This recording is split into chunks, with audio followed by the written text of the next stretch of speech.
디모데 먼저 디모데를 보겠습니다. 디모데는 모계를 통해서 믿음의 대를 이은 그런 사람이죠. 우리가 잘 알듯이 디모데의 그 외할머니 이름이 뭐예요? 로이스. 그리고 그의 엄마는 유니게. 그러니까 이 모계를 통해서 믿음이 이어져 왔어요. 그런데 그 디모데가 그 믿음을 그대로 전수받았습니다. 디모데 후서 1장 보면 5절에 보면, 그러니까 이 사도 바울이 디모데를 눈물을 흘리면서 보기를 원했어. 그래서 내 기쁨이 가득하기를 원했습니다.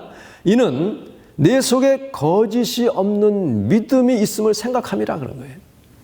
한번 같이 해볼까요? 거짓이 없는 믿음. 예. 디모데에게 그 거짓이 있는 믿음인데 그것이 어디 왔냐면 이 믿음은 먼저 내 의조모 로이스와 내 어머니 유니게 속에 있더니 내 속에도 있는 줄을 확신하노라. 이런 걸 보면 사실 그 믿음의 유산은 아버지를 통해서보다는 엄마를 통해서 내려오는 것이 훨씬 더 많습니다. 그게 더 일반적이에요. 이 디모데는 어머니는 유대인인데 아버지는 헬라인입니다. 그래서 반 헬라인, 반 이방인입니다. 그런데도 이 디모데는 어머니를 통해서 그 믿음이 남김없이 이렇게 유지가 됐습니다.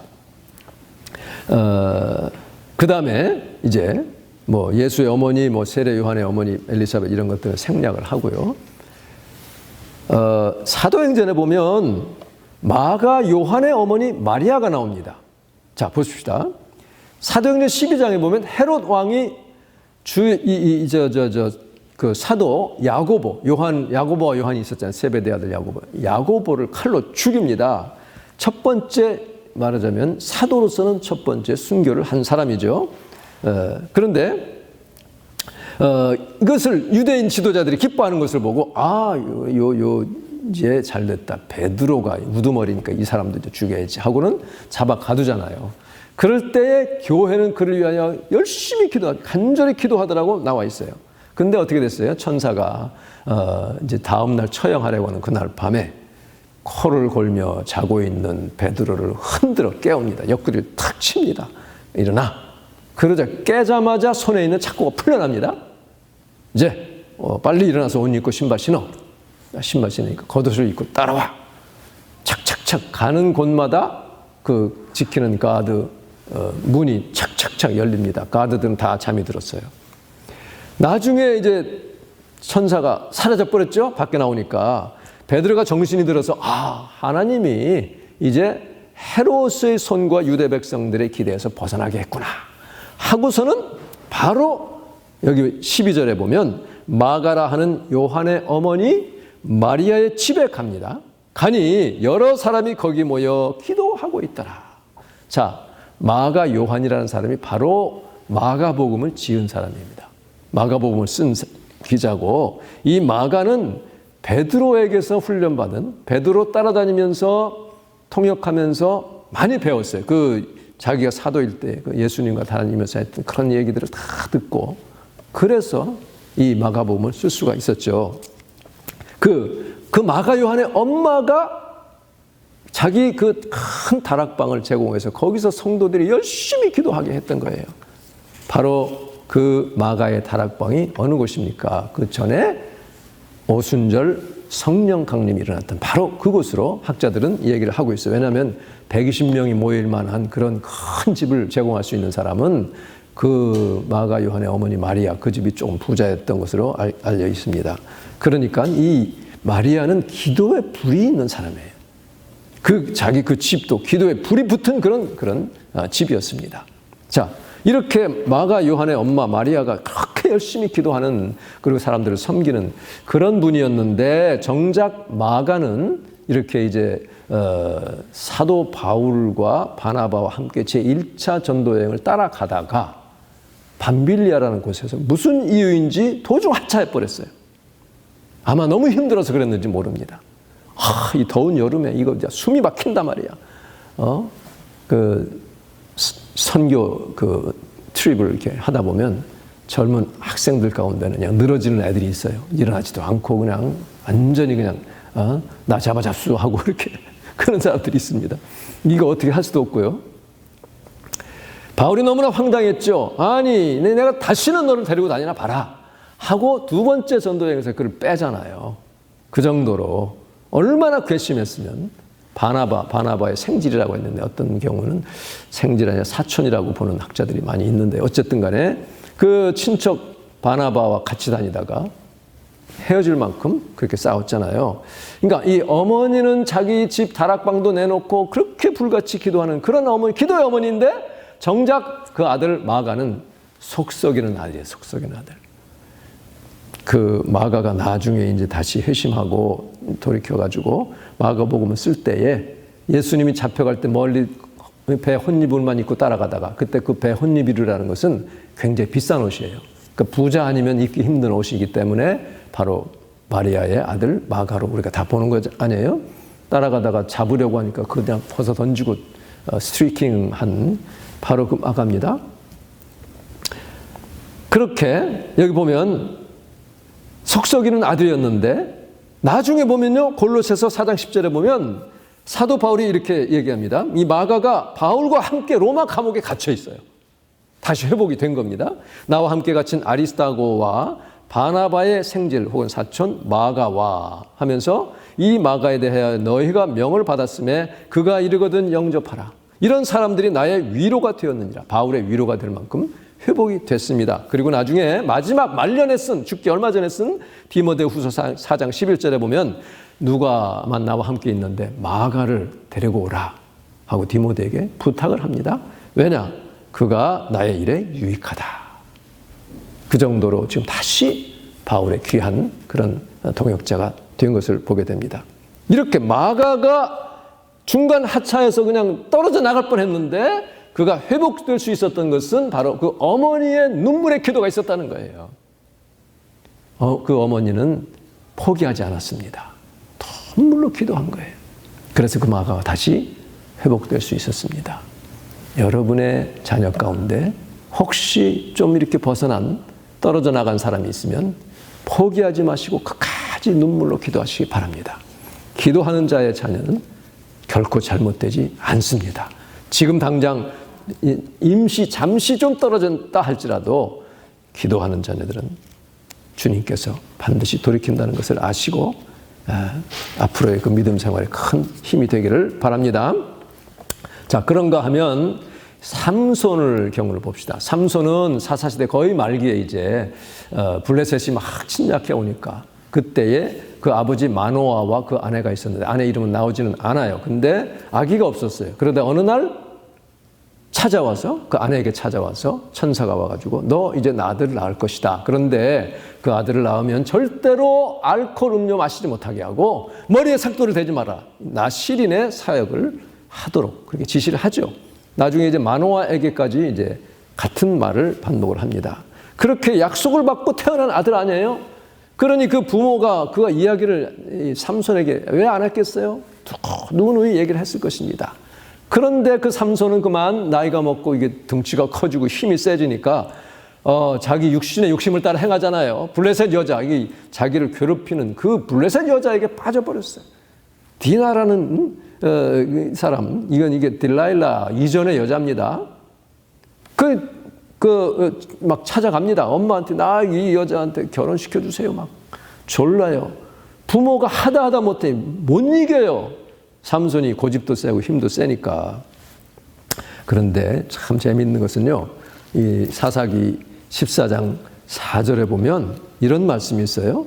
그 디나에게 막 데려다 달라고 나 이제 거기 장가 가겠다고 하니까 부모가 이제 이기지를 못하는데 4절에 보면 그때 블레셋 사람이 이스라엘을 다스린 까닭에 삼손이 틈을 타서 블레셋 사람을 치려함이었으나 그의 부모는 이 일이 여호와께로부터 나온 것인 줄은 알지 못하였더라.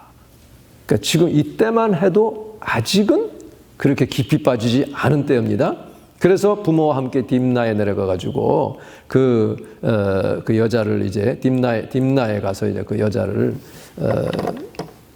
이제 블레셋 사람의 딸들 중에 이제 데리고 이제 이렇게 살게 되는 것입니다. 그런데요, 이 삼손이 결국은 부모가 삼손을 이기지 못하고 같이 가서 잔치도 베풀어주고 합니다. 그러니까 부모가 참 연약한 거예요. 그런데 하나님은 그 부모의 연약함까지도 아시고 또 사용을 하셨어요. 그래서 블레셋에게서 이스라엘을 구원할 계획을 가지십니다.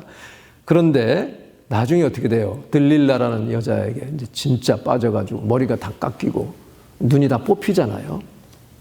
그러니까 지금 삼손은 부모님의 그 말씀을 거역하고 하나님의 뜻을 거역했기 때문에 너무나 불쌍하고 비참하게 이제 생애를 마감하게 되지요. 그런데 마지막에 삼손은 하나님께 자기 목숨과 맞바꾸는 기도를 하잖아요. 주님, 한 번만 내게 기회를 주셔서 이 우리 민족의 원수 블레셋과 함께 죽게 하옵소서. 그가 그날 그 다곤 신전의 기둥을 무너뜨림으로써 죽인 블레셋 사람들이 그 전에 평생 죽인 사람보다 더 많이 죽였다라고 성경이 말하고 있습니다. 그래서 그 자리에서 함께 죽어서 자기 동족의 원수를 갚습니다. 그러니까 이것을 보면 하나님이 삼손을 버리지는 않았어요. 그래서 히브리서 11장에 믿음의 반열에, 믿음의 조상의 반열에 그도 올라가 있어요. 이름 하나 딱 올라가 있습니다. 그러나 인간적으로 보면 너무 비참하죠. 붙잡혀서 눈이 뽑히고 놀이객감이 되고, 우리가 부모님의 말씀에 불순종하면, 특별히 하나님의 말씀 뜻을 따라 이렇게 하면 참 어려움을 겪을 수 있다는 것을 분명히 우리가 알아야 됩니다. 부모로서는 이것을 자녀에게 가르칠 의무가 있다는 것을 분명히 우리가 기억을 해야 됩니다. 그래서 이 삼손의 이야기는요, 삼손과 부모와 이런 여러 가지 그 다이내믹을 보면 어느 하나로만 결론 낼 수 없는 아주 복잡한 미묘한 다이내믹이 있다는 것을 우리가 인정해야 되죠. 나쁘기만 한 것도 아니고 그렇다고 좋기만 한 것도 아닌, 결국 우리는 이 이야기를 통해서 내가 배워야 할 것, 고쳐야 할 것들을 깨달아야 하고 고쳐나가야 하는 것이 우리 믿는 자들의 숙제입니다. 그러면 여기서 우리가 한나를 기억하지 않을 수 없습니다. 사무엘상 1장부터 이렇게 보면 사사시대 이제 거의 이제 마지막 엘리 제사장 시대죠. 마지막 제사장이면서 사사인 엘리 시대, 우리가 알듯이 너무나 영적으로 어두웠잖아요. 그때에 보면 영적인 지도자가 없었던 때입니다. 사사시기 마지막 장 마지막 절에 보면 그때에 이스라엘에 왕이 없으므로 사람마다 각기 자기 소견에 옳은 대로 행하던 그런 시대입니다. 엘리는 제사장이면서 사사인데도 나이는 많았고 비둔한 사람이었어요. 비둔해서 영적인 그 분별력도 없었어요. 근데 하나님은 이스라엘을 버리지 아니하시고 그 엘리 제사장을 통해서 한나의 기도를 하나님이 들으시고 그의 축복을 통해서 사무엘을 보내주시잖아요. 그러니까 이 엘리는 아버지로서 아주 빵점입니다. 빵점. 마이너스예요. 자기 자식들이 제사들을 그 고기를 자기는 마음대로 그 율법을 어기고 지멋대로 갖다 먹고 또 그 성전 그에서 일하는 그 여자들과 동침하는 그런 아주 악한, 너무나 흉악한 그런 범죄를 저지르는데도 적극적으로 막지를 않습니다. 이게 참 너무나 아주 그 놀라운 비극입니다. 사사기 보면 저기 사무엘상 2장을 보면요, 이런 말씀이 있어요. 2장 12절에 엘리 아들들은 행실이 나빠 여호와를 알지 못하더라. 어떻게 가르쳤길래 하나님을 알지 못하게 됐습니까? 그러면서 이제 고기를 막 빼앗아 가고, 그 다음에 여기 보면 17절에 보면 이 소년들의 죄가 여호와 앞에 심히 크면 그들이 여호와의 제사를 멸시함이었더라. 여러분, 그 시대는 제사를 멸시하는 것인데 지금의 시대는 예배를 가볍게 알고 무시하는 거죠. 그러니까 하나님께 예배하는 것을 멸시하면 안 됩니다. 지금 이 팬데믹 때문에 처음 리모트로 이렇게 비대면으로 예배할 때는 사람들이 신기하잖아요. 처음 하는 일이고 하니까 복장 단정히 하고 앞에 앉았어요. 할 때마다 저는 그래서 한 4개월 할 때마다 항상 복장 단정히 하시고 마음 준비를 다 하고 하도록 그렇게 하는데, 얘기들을 들어보면, 이제 다른 교회 사람들 얘기 들어보면 처음에는 그렇게 하다가 조금 지나서부터는 이제 이거 또 때 됐네 하면서 부시시 일어나가지고 뭐 그냥 위에만 겨우 어떻게 이제 갖춰 입고 밑에는 이분둥만둥하고 뭐 먹을 것도 갖다가 우적우적 하면서 이렇게 또 하다가 전화도 들여다보다가 예배를 예배답게 드리지 않는 그런 모습들이 이제 많이 노정이 됐죠. 이게 이제 하나님 앞에서 예배를 드려야 되는데 모인 것이 아니다 보니까 그냥 사람 눈에만 안 띄면 그 부분만 딱 그냥 이렇게 하려고 하는 그런 모습들이 나타나기 시작을 했습니다. 그리고 이 아이들 보면 결국은 이제 22절에 보면 엘리가 매우 늙었더니 그의 아들들이 온 이스라엘에게 행한 모든 일과 회막문에서 수종드는 여인들과 동침하였음을 듣고 그 다음에 뭐라고 하냐면 이르되 너희가 어찌하여 이런 일을 하느냐 내가 너희의 악행을 이 모든 백성에게서 듣노라 하면서 그냥 이거 보면 너무 매가리가 없어요. 아버지가 당장에 이놈 자식하고 막 몽둥이 찜질을 해도 시원치 않은데 그러면 되겠냐 너희가 여호와의 백성으로 범죄하게 하는도다 하면서 이렇게 타이릅니다. 이 타이러서 될 일이 아닌데 지금 이렇게 됐어요. 결국은 어떻게 됩니까? 마지막 블레셋에게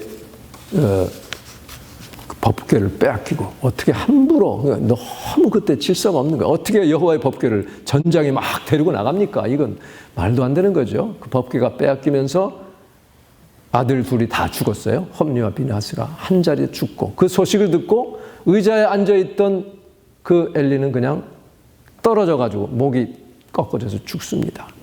정말 비참한 최후를 맞이하게 됩니다.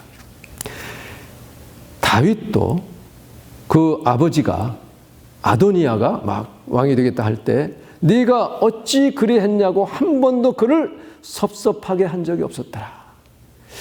내가 이렇게 말하면 내 자녀가 섭섭해할까?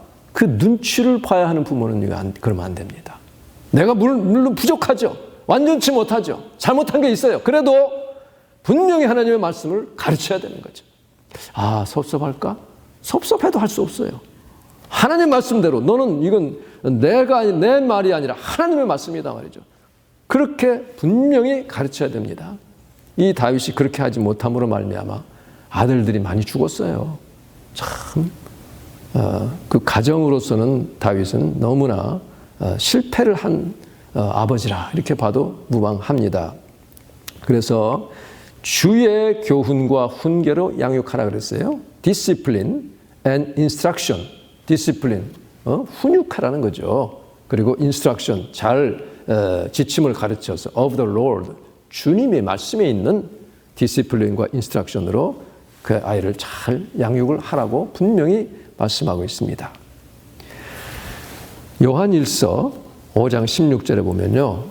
누구든지 형제가 사망에 이르지 아니하는 죄에 범하는 것을 보거든 구하라 하면서 사망에 이르는 죄가 있고 사망에 이르지 않은 죄가 있다 그랬는데 엘리나 이런 압살롬이나 이런 아이들은 이미 선을 넘었기 때문에 사망에 이르는 죄를 범한 거예요.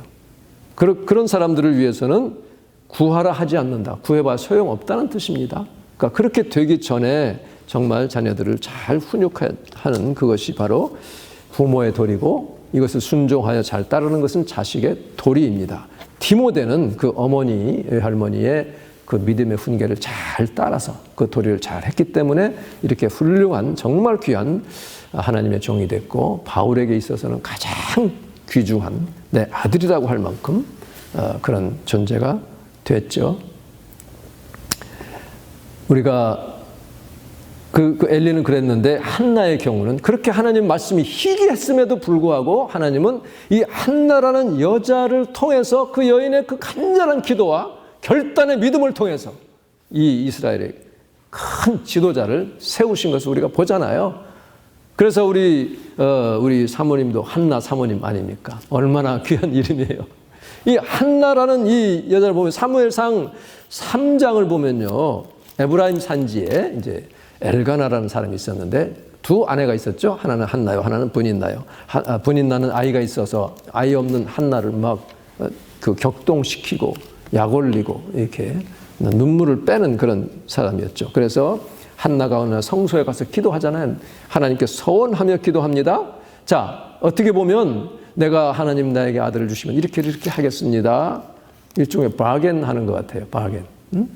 하나님은 우리의 바겐하는 기도를 들으실 의무가 없어요.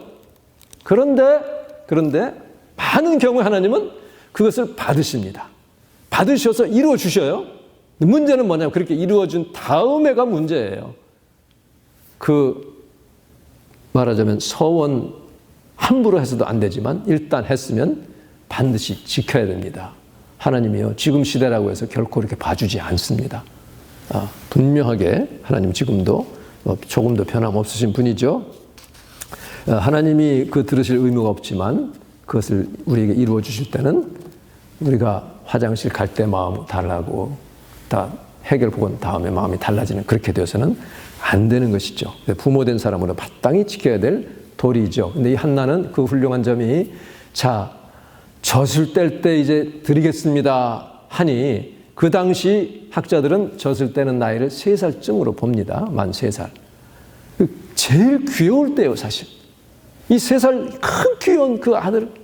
여러분 이제 아이 길러보시면 저보다도 엄마들은 훨씬 더 그게 정말 그렇잖아요. 이 눈에 넣어도 아깝지 않은 이 아들, 이 정말 재롱 부리고 이 3살 때에 재롱 부린 그걸로 평생을 그 아이가 속썩여도 다 갚은 거라고 할 정도로 그런 귀한 아들을 하나님 전에 바치잖아요.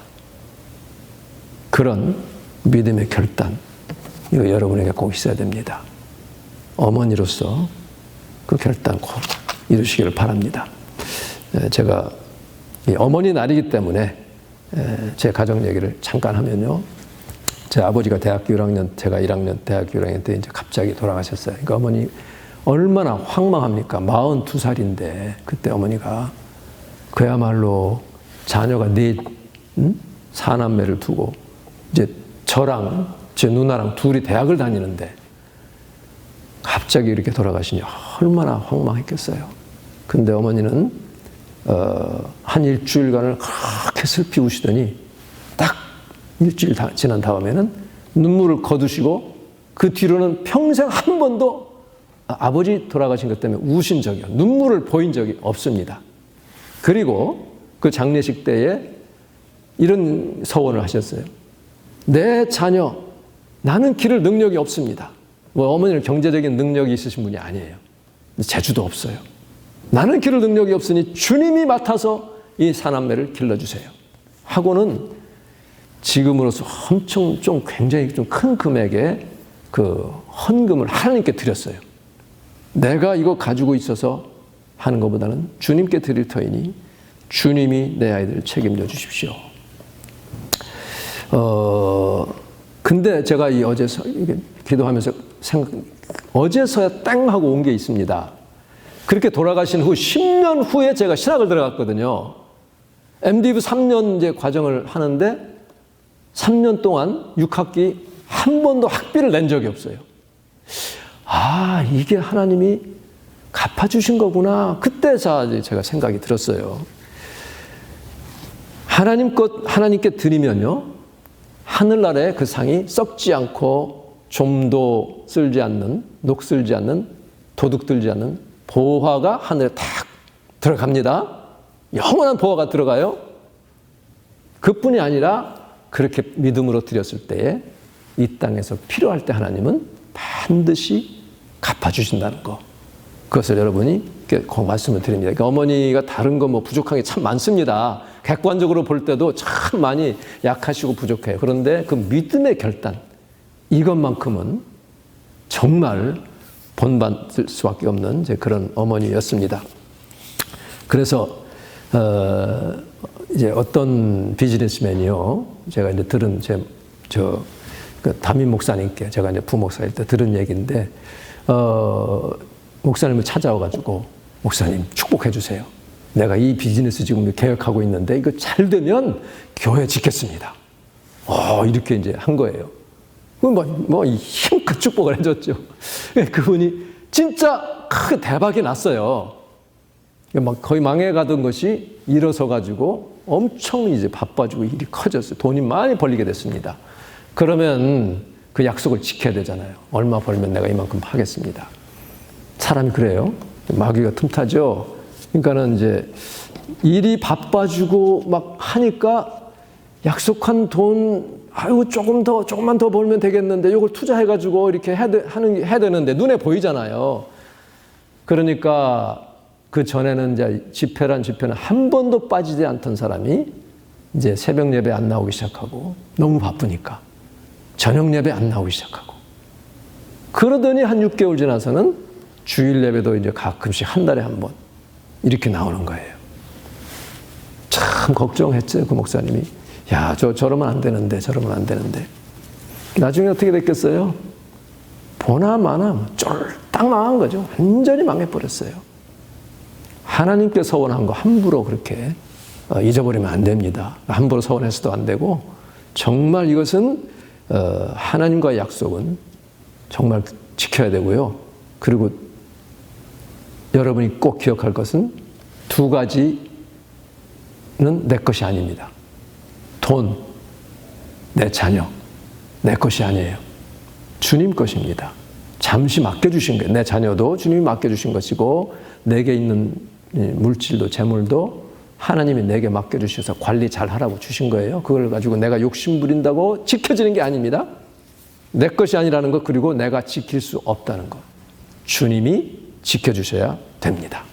여러분의 자녀도 여러분의 물질도 그래서 하나님께 드리라는 거예요. 하나님이 돈이 필요해서가 아닙니다.